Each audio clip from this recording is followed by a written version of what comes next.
Ang balahibo ng peacock o peacock feather ay kilala ng marami bilang lucky charm o pampaswerte. Representasyon ng kayamanan, kagandahan at positibong enerhiya.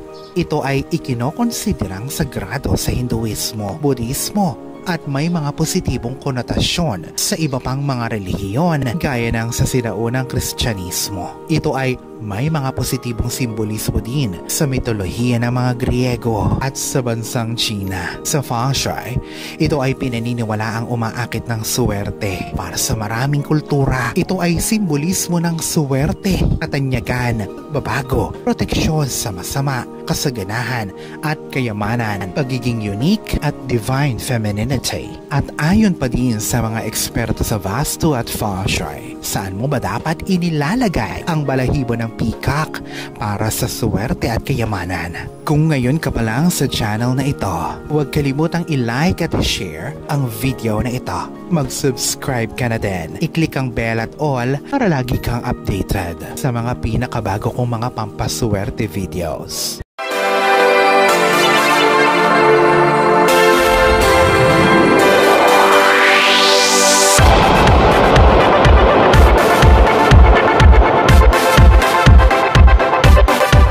Una, sa sala o living room. Maglagay ng peacock feathers o balahibo ng peacock sa sala o living room para makalikha ng mapayapa at balanseng kapaligiran.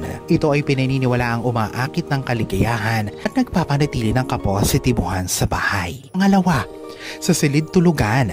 Ang paglalagay ng peacock feather sa silid tulugan ay pinaniniwala ang nagpapaganda ng relasyon at ligaya sa mga mag-asawa. Ito ay sumisimbolo sa pag-ibig, kabalansihan at kaligayahan sa personal na buhay. Pangatlo, sa hardin o balkonahe. Ito ay pinaniniwala ang nagdadala ng kagandahan at kasaganahan. Ito ay sumisimbolo sa kaunlaran, prosperidad at isang koneksyon sa kalikasan. Pang-apat, sa cash box. Kahadiyero o safe. Ang paglalagay ng peacock feathers dito o balahibo ng peacock ay nagpapalakas ng yaman at ng financial stability. Ito ay sumisimbolo sa proteksyon at paglago ng iyong pera. Panglima, sa study table o mesa sa opisina, inilalagay ang peacock feathers dito para mapalakas ang focus at productivity dito. Ito ay pinaniniwala ang nagdadala ng tagumpay sa pag-aaral, professional and divorce. Pang-anim, sa main door o entrance ng bahay. Paglagay ng peacock feather malapit sa entrance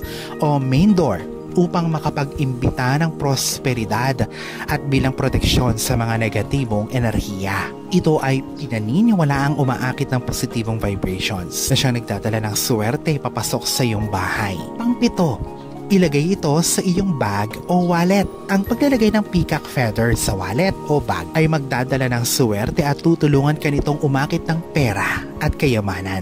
Pangwalo, sa southeast corner. Ang southeast corner ng bahay ay may kaugnayan sa prosperidad at kasaganahan. Ayon sa feng shui, ang paglalagay ng peacock feathers sa direksyon na ito ay nagdadala ng kayamanan. Upang akitin ang enerhiya ng kayamanan, ilagay ito sa mangkok o di naman kaya ay idikit ito sa pader sa direksyon na ito. Pang-siyam, sa altar, ang mga peacock feather ay sumisimbolo sa kabanalan at mga mahimalang pabor. Ito ay pinaniniwala ang nagpapalakas ng spiritual energy at hinahaluan nito ang bahay ng makalangit na grasya. Pang-sampu, maglagay ng peacock feathers malapit sa bintana. Matatamaan ito ng liwanag ng araw at ito ay magpapakalat ng positibong vibrations. Ito ay para sa prosperidad at pangontra sa masasamang enerhiya. Paalaala kung ang peacock feathers ay sira-sira na, paanurin na ito kaagad sa tubig na dumadaloy papalayo sa bahay para hindi ito umakit ng negatibong enerhiya. Maglagay ng peacock feathers sa isang malinis na lugar at kung ito ay madumi ay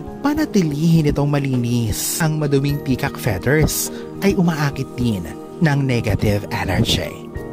Alalahanin na sa poong may kapal pa din, nagmumula ang lahat ng pagpapala, ang kasipagan at ang kabutihan sa ating kapwa kasabay ng buo mong pananalig sa may kapal.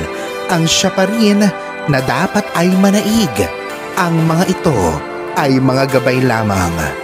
This is Fiddle Rosario Thank you for watching.